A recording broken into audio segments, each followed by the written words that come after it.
സാമൂഹിക നീതി വകുപ്പിന് പുതിയ കർമ്മരേഖ നൽകി വിഷൻ 2031 സംസ്ഥാനതല സെമിനാർ തൃശൂരിൽ നടന്നു. സാമൂഹിക നീതിയിൽ അധിഷ്ഠിതമായ നവകേരള നിർമ്മിതി ലക്ഷ്യമിടുന്നതാണ് വിഷൻ 2031.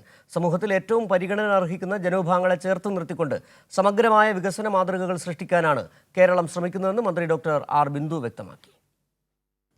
സംസ്ഥാനം രൂപീകൃതമായതിൻ്റെ 75-ാം വാർഷികമായ 2031 കൈവരിക്കേണ്ട വികസന ലക്ഷ്യങ്ങൾ ആസൂത്രണം ചെയ്യുന്നതിനാണ് വിഷൻ 2031 ലക്ഷ്യമിടുന്നത്.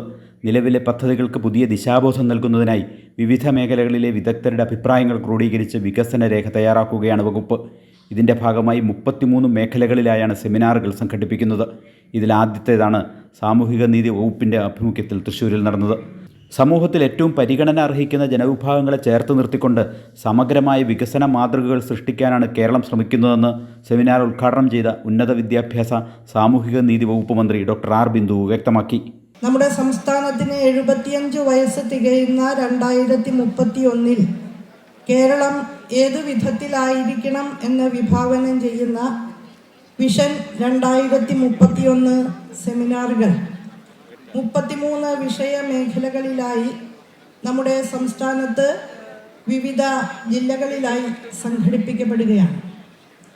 ഭിന്നശേഷി സൗഹാർദ്ദ കേരളത്തിലേക്ക് ചുവട് വച്ചുകൊണ്ട് അതുമായി ബന്ധപ്പെട്ട നവ കാഴ്ചപ്പാടുകൾ സംബന്ധിച്ച വകുപ്പ് തയ്യാറാക്കിയ കാര്യങ്ങളാണ് ഇനി ഇവിടെ അവതരിപ്പിക്കുന്നത്. ആദ്യ പരിഗണന കൊടുക്കേണ്ടുന്ന വിഭാഗം എന്ന നിലയിൽ ഭിന്നശേഷി മേഖലയിലെ പ്രശ്നങ്ങളാണ് അവതരിപ്പിക്കുന്നത്. അതുമായി ബന്ധപ്പെട്ട് ആഗോളതലത്തിൽ തന്നെ നടപ്പാക്കുന്ന പദ്ധതികളുടെയും പരിപാടികളുടെയും വെളിച്ചത്തിൽ നമുക്ക് കൂടുതൽ വ്യക്തതയോടുകൂടി പുതിയ പദ്ധതികൾ തയ്യാറാക്കേണ്ടതുണ്ട്. ആജീവനാന്ത നേട്ടങ്ങൾക്കുള്ള പുരസ്കാരം വിപ്ലവ ഗായികയും നടിയും പുന്നപ്ര വയലാർ സമരസേനാനിയുമായ PK മേദിനി ഏറ്റുവാങ്ങി. വകുപ്പിൻ്റെ സുവർണ ജൂബിലി ആഘോഷങ്ങളുടെ ലോഗോ മന്ത്രി ഡോക്ടർ ആർ ബിന്ദു, അമരവിള രാമകൃഷ്ണൻ, ശീതൽ ശ്യാം, കൺമണി എന്നിവർ ചേർന്ന് പ്രകാശനം ചെയ്തു.